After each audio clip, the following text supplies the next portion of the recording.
Hello, everyone. Welcome to the story time. It's a new Sunday, and it's time for a new story.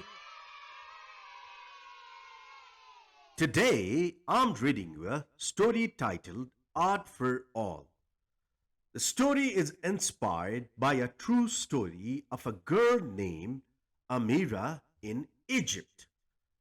It is written by Olivia Wood and illustrated by Mariem Lasheen, and it is published by Ashoka Foundation and World Readers.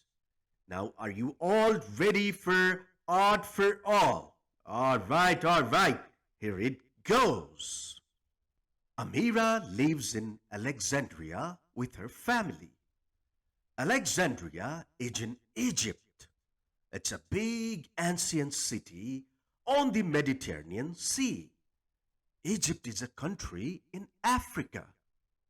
The sun is very strong and the sea is bright blue with sandy beaches. Around the city, Amira sees lots of refugees. They're often on the streets and need help. At school, Amira asks about the refugees.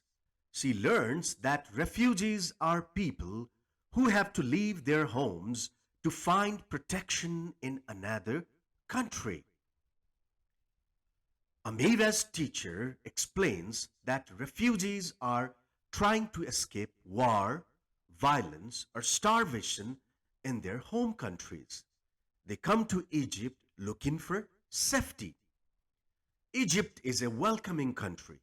Families from different geographies and cultures come to Egypt to find a better life, her teacher tells the class. Amira's classmate and friend, Rema, is a refugee from Syria. One day after school, Amira asked Rema about her experience. Rema shares how much she misses her friends and hometown. It was hard to leave, Rema says, but my family needed to be somewhere that is safer. Rema loved to sing and dance with her friends in Syria. Amira listens while Rema talks about her family's culture and traditions.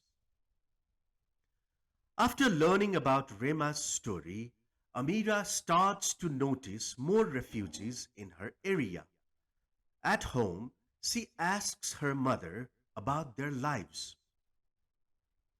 Her mother explains, they have experienced many awful things in their homes, and it isn't always easy when they come to Egypt.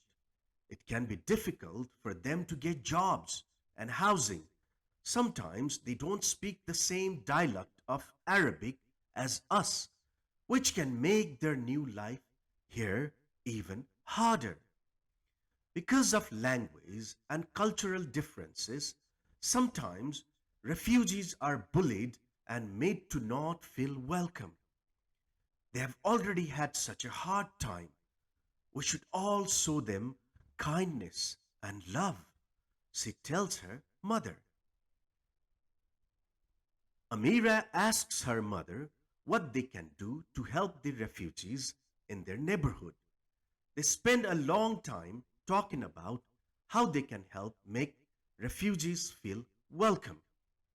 Amira's mother says, what about using your art to help the refugees? Amira loves paintings and drawing. Her walls at her home are full of artwork with bright colors and shapes. Like her friend Rema, Amira loves all forms of art like singing, dancing, and performing.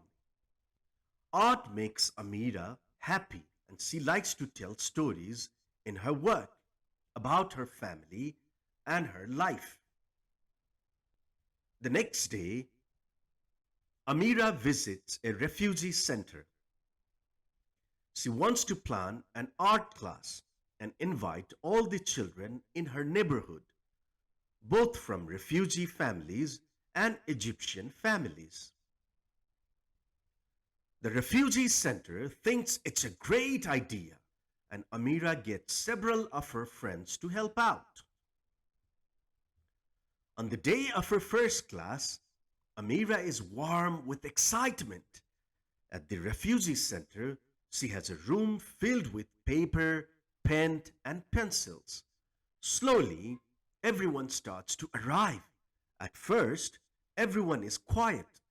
Amira invites everyone to introduce themselves and share something special about their hometown. Rema goes first, performing a dance from her childhood. One by one, everyone begins to open up and share something unique about themselves. Afterwards, they draw and paint together. The next art class is more lively. Everyone is talking to each other and sharing their stories and cultures through pictures, song, dance, and theater. Amira watches and listens to them. She is in awe of their strength. Some families have crossed oceans and deserts to get to Egypt. Now, in one room, everyone has something special to share. At the end of the month, Amira and her friends hold an art show. Everyone pins their paintings and drawings to the wall. Young people stand up to sing, dance, and perform skits for their friends and families. People from the town come to watch. The paintings are amazing. The performances are powerful. There are so many emotions for each piece of art. Some are very sad, and some are full of joy and hope. At the end of the show, several families come over to Amira. Thank you so much for holding this workshop, they say. Our kids have enjoyed sharing their stories with each other. They feel more confident and welcome to the neighborhood. Amira and her friends feel incredibly proud. They're already thinking about how to involve more families in more neighborhoods. I can't wait for everyone to feel welcome to Alexandria and Egypt. Amira shares. That's the end of the story. I hope you all like this story. Being mindfulness and empathetic is really important.